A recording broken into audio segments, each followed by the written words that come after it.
Greetings folks, I'm Trip Rodriguez from twitch.tv/TripRodriguez, and I'm here to bring you the often promised update on how to set up the dual T16000Ms with the new version of Target. Now, many of you guys probably saw my old dual joystick setup guide with the green GUI Target.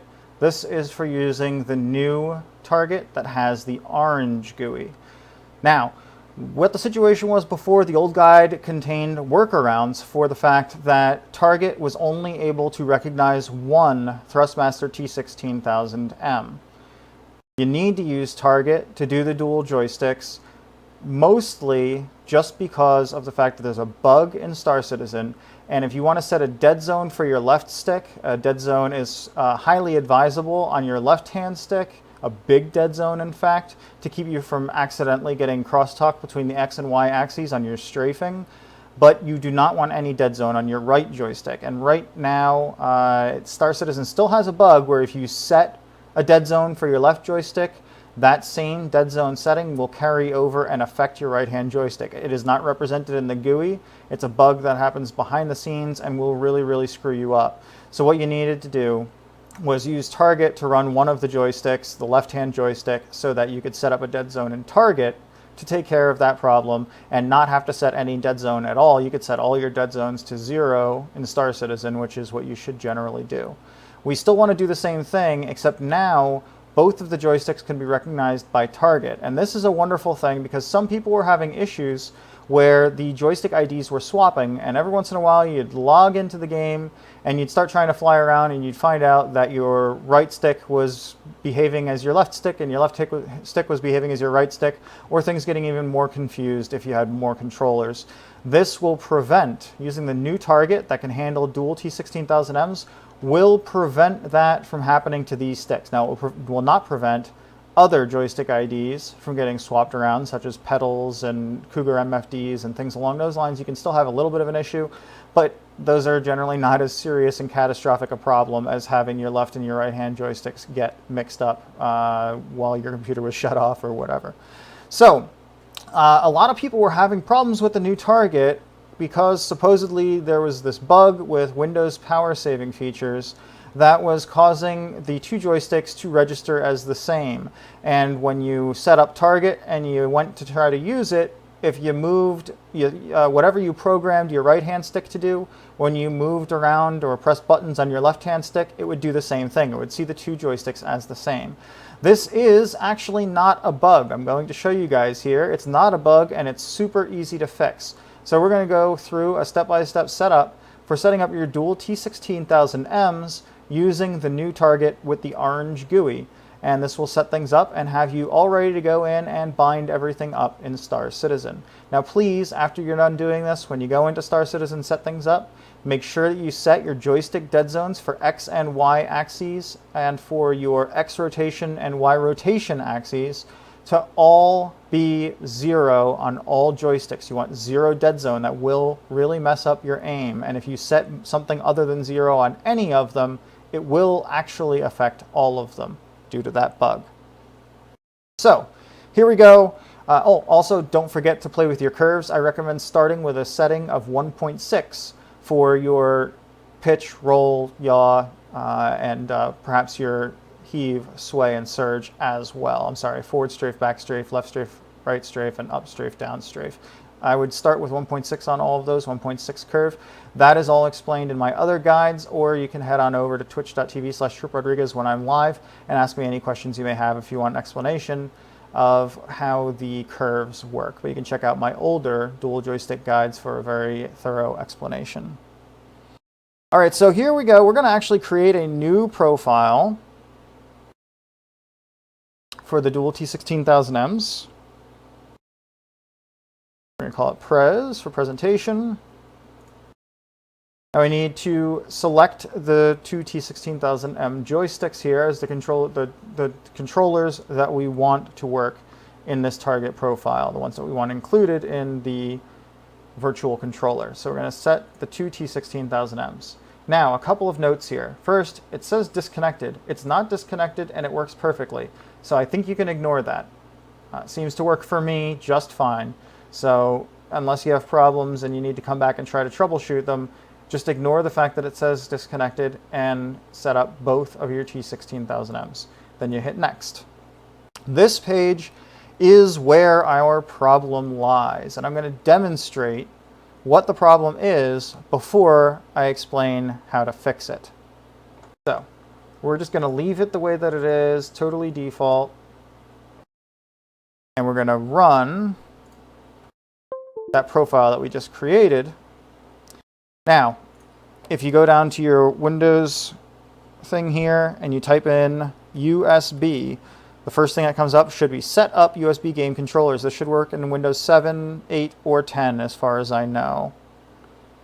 So you want to go there. This is what we're going to use. It's a whole lot clearer and easy to read than the Thrustmaster device analyzer. So just go ahead and ignore the device analyzer and go up here. Now, Thrustmaster Combined is the controller that is created by Target. Your T16000Ms should disappear when you run a profile and be replaced by Thrustmaster Combined. There is a bug where sometimes your joysticks will still be there in addition to the Thrustmaster Combined. You don't want that to happen, and if you are seeing that, I suggest uninstalling Target and reinstalling Target to try to fix it. I was having this problem recently after it was working fine for a very long time. So we're going to go to the Thrustmaster Combined and hit Properties. That's going to give us this nice interface here. This is going to show us all of the available axes and buttons. So we're going to start off by moving our left-hand joystick around. You'll see the X and Y axes, just forward, back, left, and right, moving there.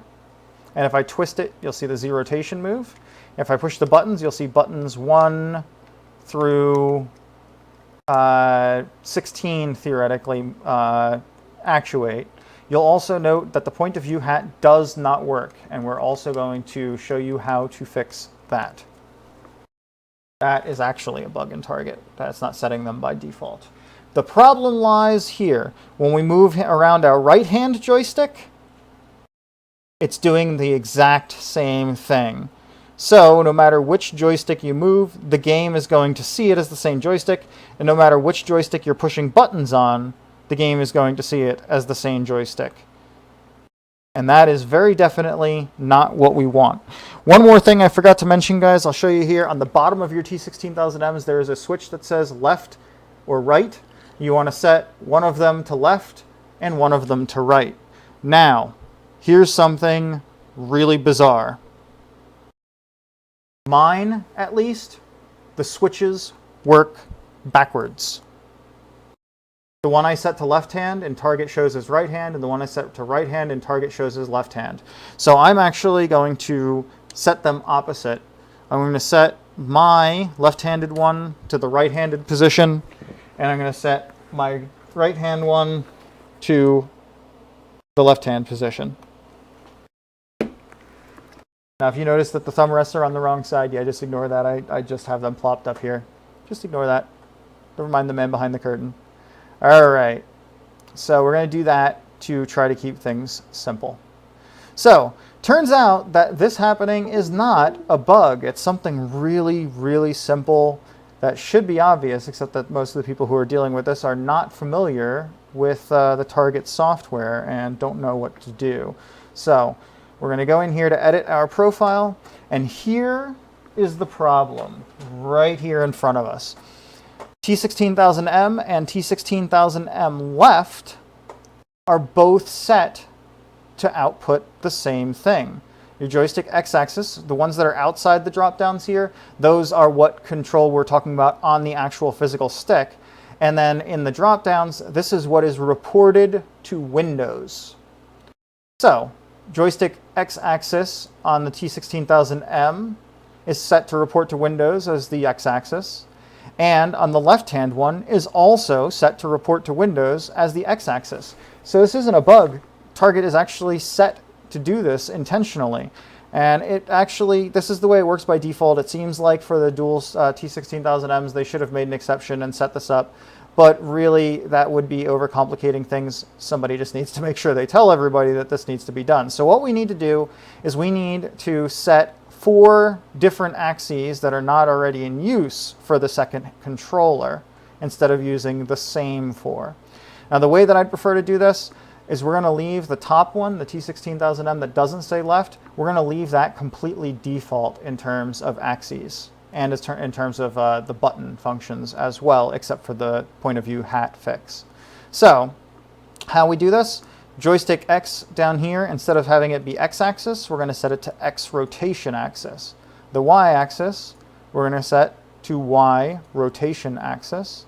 The rudder is already rotation axis since it's a twist, so we're going to set that one to be the normal Z-axis, just so it's not the same as the rudder up here. And then the throttle is slider by default, so we're going to set that to throttle. Now, the way I prefer to do it is to leave one of them default and modify the other, but the other way you could do this is to just make it X, Y, and Z, and X rot, Y rot, Z rot. So you could just change those two if that is something that you want to do, if it makes more sense to you. If you don't know what I'm talking about, just ignore me and stick with what I originally said. So now that we have that set up, all with just that, only by doing that, we're going to go ahead and we're going to run that profile again. And we're going to pull up this panel on our Thrustmaster virtual controller. And now when I move the left-hand controller around, you've got the X-axis and Y-axis, the Z-rot, and the slider, just like we had before. But when I move the right-hand joystick, you're going to get the Y rotation, the X rotation, the Z not rotation, and throttle instead of slider. Next problem is to fix the buttons, because right now, if I squeeze the trigger on the left hand, it's 1, and if I squeeze the trigger on the right hand, it's 1, which means it will have the same function in game. So we're going to fix that next, but before we do, since we were talking about axes, we're going to show you how to set up your curves and dead zones. Now, if you're watching this guide for Star Citizen, which most of you guys are, I suggest leaving your curves flat in Target and making your curve adjustments in-game, using the in-game settings, because that way you can make adjustments without having to tab out of the game into Windows and back, which sometimes results in a crash or something like that. So, on each and every one of these axes, you're going to have an arrow here to the right where you can make some changes to it. So, you have your dead zones and your curves. For Star Citizen, because we have curve adjustments in-game that we can use, leave your curves at 0 and make the adjustments in-game. I recommend for all of your primary axes, for your pitch, yaw, roll, your strafe forward and back, strafe left and right, and strafe up and down, start at about 1.6 and then adjust it the way that you feel it should be from there. You can watch my old guides, try to check my old guides for a detailed explanation, or I will be adding a full version probably of this guide at some point in the future, but it might be a while before I do that, or maybe just edit out some of the content from the original stream so I can direct you guys to that. But we're going to ignore that here. Now the problem is there's a bug with the dead zones in Star Citizen. So using the dead zone settings in-game in Star Citizen is not an option. Don't do it. It's a bug. And if you set a dead zone on one joystick, it affects all the joysticks, even though the game GUI will not reflect that. The results will. You want to set all of your dead zones on all joysticks to 0 in Star Citizen. Absolute 0. You do not want dead zones that will do bad things to your precision aiming. So what we want to do is for our left-hand controller, keep in mind there could be some confusion with the switches being opposite and needing to figure out which joystick is actually your left and which one is actually your right. But with your left-hand controller, for me, all I have to do is set the switches opposite, and then everything else falls into place. But for our left-hand controller, your joystick X-axis and Y-axis are the ones where this is a really big problem with crosstalk on the left stick, because you accidentally push it sideways when you only meant to push it forward, etc. So x-axis is left and right, and that's the one that is going to give you the biggest problem. I recommend a really, really big dead zone on that, say 35% or higher. I'm going to even go to 40%, I think is a decent starting point. What you want to do is make this bigger and bigger and bigger until you are never accidentally strafing sideways when you only meant to go forward or back. So center dead zone to 40%. Then for our y-axis, I'm going to say a little bit smaller there. I'm going to make it 20% to start for your y-axis on the left-hand controller.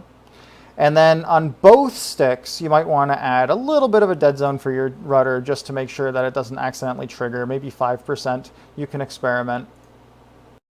So I'm going to set 5% on those. You might not even need this because the T16000M has kind of a natural mechanical dead zone there. So very likely you don't even need that. And the throttle one you certainly shouldn't need to mess with unless there's a little problem with your potentiometer or whatever. So that's that. That's the way you want them. Make absolutely sure that there's no dead zone set on X and Y on the right-hand stick. So we're going to hit next, and now we're going to solve the problems with the buttons, and the fact that the buttons are not working properly. So the slider down here switches you back and forth between the right-hand and left-hand controller. We're going to continue the trend of making all of our edits to the left-hand controller. So slide that over to T16000M left. It'll read here. And we're going to go through and we're going to set these buttons. Now there are 16 buttons on the T16000M. So buttons, DirectX functions 1 through 16 are in use. Windows, Vista, and newer have a hard cap of 32 buttons on any USB controller. So this works out pretty well because the 16 times 2 is 32 and gives us our maximum. There are enough functions for all the buttons, except there's a slight hitch there, and we're going to go over that here in a second. But 1 through 16 are going to be our right joystick, so we're going to start with 17 for our left joystick. So we're going to click the trigger here. I like to name the event what the actual input is, and now we go to DirectX game buttons. Just in case you didn't see that, we're clicking virtual game keyboard mouse here, and we're going to go down to the DirectX game buttons and set that to be button 17. Save key command. And now you almost always, essentially you always want to set this to hold. It's going to default to pulse. That's bad. If you default it to pulse and you set that as your trigger, when you squeeze the trigger, you're just going to fire off one shot and it's going to stop shooting until you let go and squeeze it again and fire one shot. That's what pulse does. Hold just means that as long as you physically hold the button, Windows sees the button as held down. So that's normal. That would be considered normal function. Why it defaults to pulse, I don't know. It should default to hold. We go with hold. The other two functions, press and release, those are for using a momentary button as a toggle. And another subject entirely. So set it to hold, add the event. Now we're going to move to the next button, the thumb button here. We're going to make this one 18.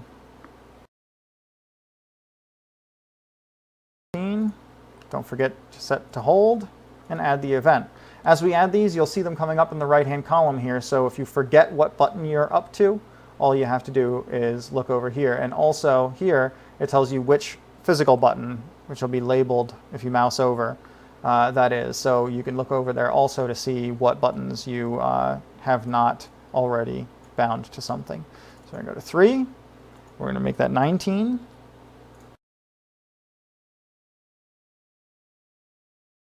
Hold. 20.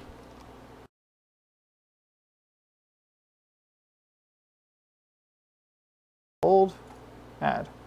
All right, now that's all of our normal buttons. Now we're going to go to the point of view hat. Now, the T16000M only really has 4 directions on the hat. There's only 4 switches. The diagonals, it gets by you holding forward and or holding 2 directions at once, where you press it diagonally and both switches are held. It's pretty glitchy, and it also will not work to use the diagonals to bind the other point of view hat. You can just remember that for when we go to the point of view hat here in a couple minutes for the other stick. But what we're going to do, we're up to 20, so we're going to start with 21. We're going to go clockwise around the point of view hat, and we're going to set this, because by default in Target, the point of view hats are not set to anything. So, up, we're going to make 21. 21. Hold. add the event, right, 22,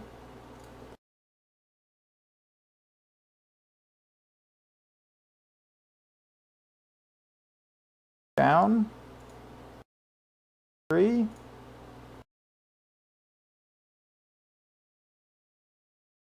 and left, 24.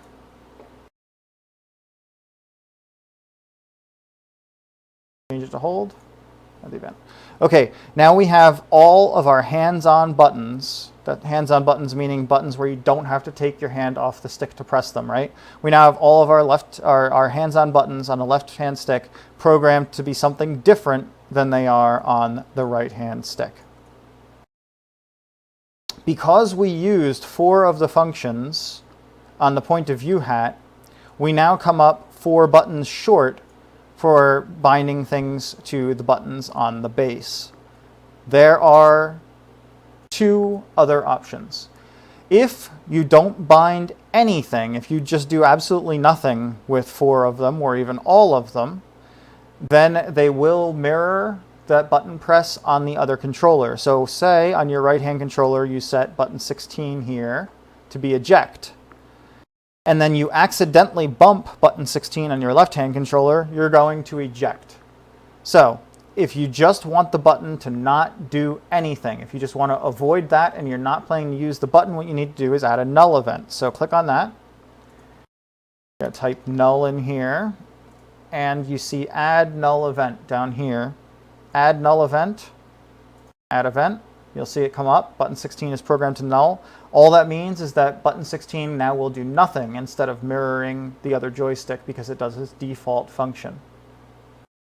So null event if it's a button that you just want to completely disable to avoid accidental mirrored button presses.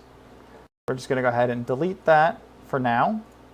Your other option is for any of these buttons, you can bind them to be a keyboard key press function very easily.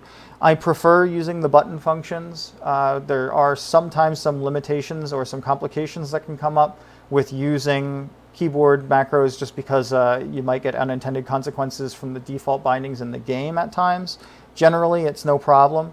Also, sometimes there's a limitation on the number of different keyboard commands it can accept at once. So if you are holding down your trigger and you hit a button, it might, have some kind of unintended consequence.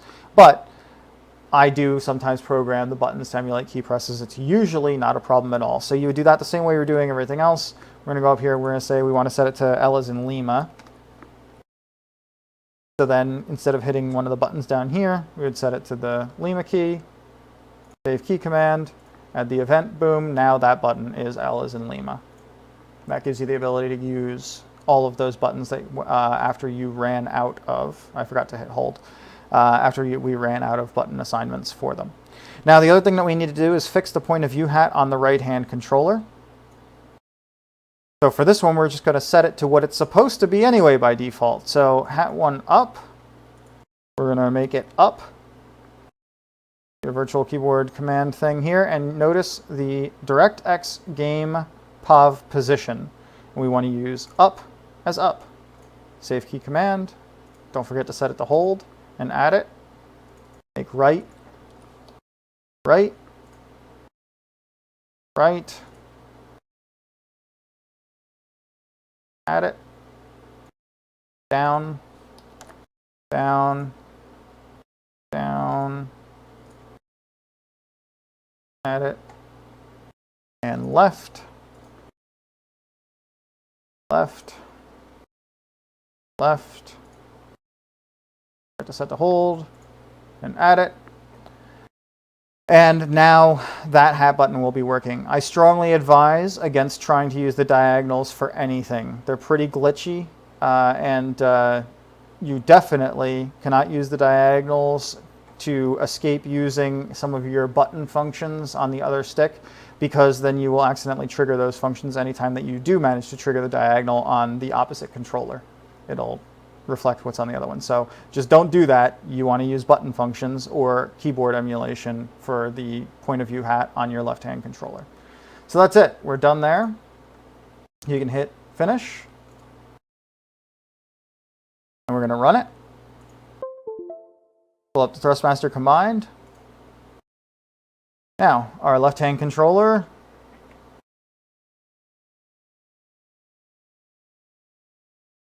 or my left-hand controller, again, the right-left glitch here is confusing.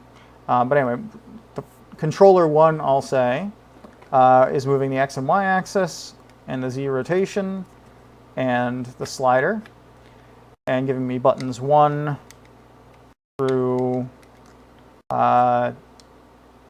16, theoretically. And then the point of view hat, you will see, is now working as a point of view hat. It wasn't working before. So point of view hat, functional. The other controller is going to be X rotation, Y rotation. Note that my dead zone is working on that one, so I can move the stick quite a bit and not accidentally. If I push the stick forward, note only my Y rotation is moving. It's not accidentally also moving the X because of that dead zone that I set. If I hadn't set that dead zone, that X would almost certainly be moving around on me accidentally just because I'm not pushing it perfectly straight forward. Due to the gimbal design, that's extremely difficult to do because it's a ball gimbal.